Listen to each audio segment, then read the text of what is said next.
start with Another Day. Another Day. That was the very first song we recorded. I showed up at CBS 52nd Street. I forget what day of the week it was. Probably a Monday. Paul asked us to not take any sessions for 6 weeks. Monday through Friday, 9 to 6 banker's hours. So we all said, sure, why not? So anyway, I show up to session. Paul walks in. It's me and Dave Spinozza in the studio.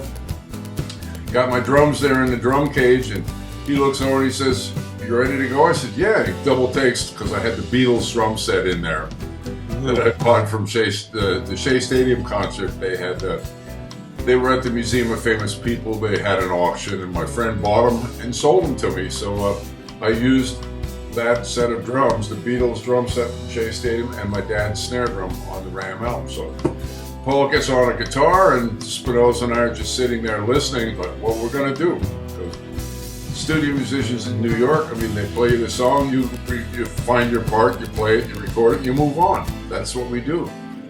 So he starts playing us this song. It's just another day, and then it gets to the it changes. It goes from 4/4 into 3/4. 2,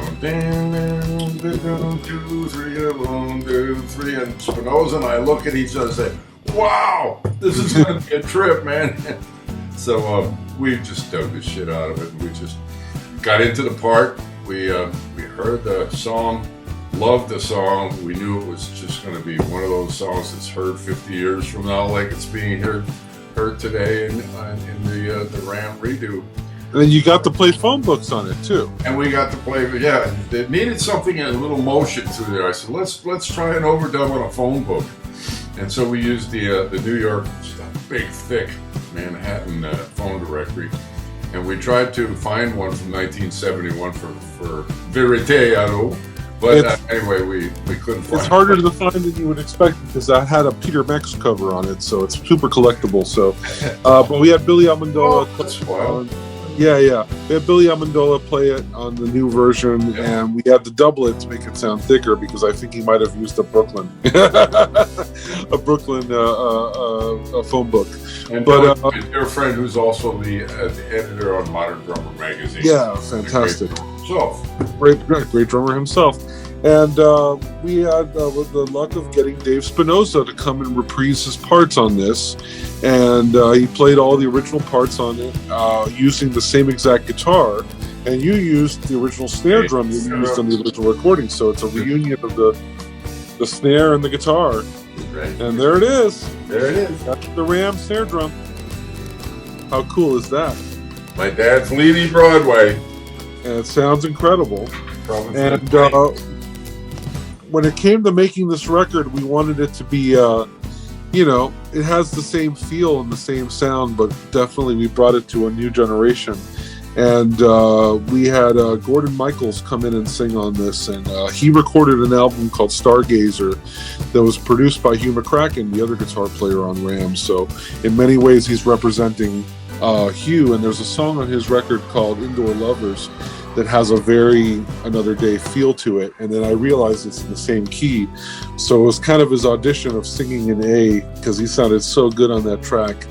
And Dave sounds incredible on this. John Montagna on the bass, which is a very cool bass part, even though you didn't get to hear those bass parts while you were recording. No, the whole album was done. Paul would sing the song to us. He'd have a pilot vocal going, and he'd either play acoustic, electric, guitar, or piano. Yeah. So we learned the song with me and Hugh or me and Dave. There's never more than 3 of us in the studio recording, and we didn't. He did all the vocals and all of the bass parts after we were gone. So we were just the session guys brought in for the tracking date. And I didn't actually hear the bass until he sent me a copy of the record, sent me a box of records. They opened it up and I put it on the turntable and blew my mind.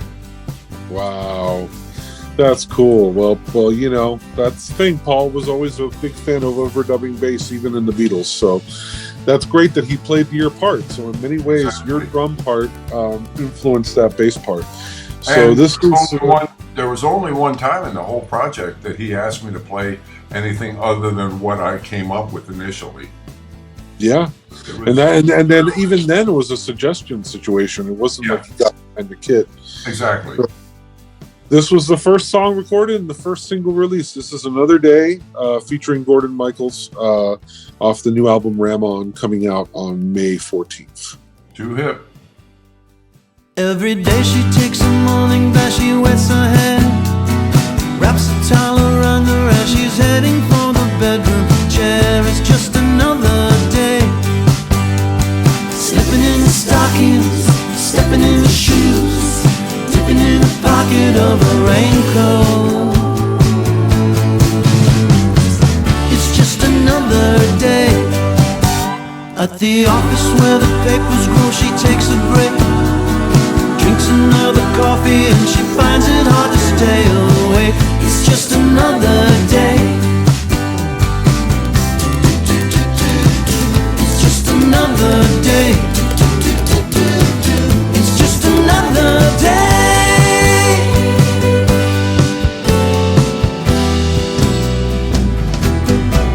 So sad, so sad. Sometimes she feels so sad. Alone in an apartment she'd dwell till the man of her dreams comes to break the spell. I'll stay, don't stand her up. And he comes and he stays, but he leaves the next day. So sad.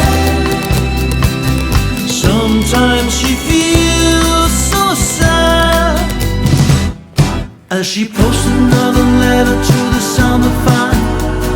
People gather around her and she finds it hard to stay alive. It's just another day.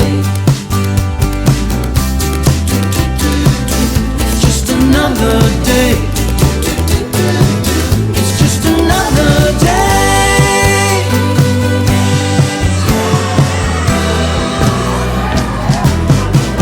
So sad, so sad.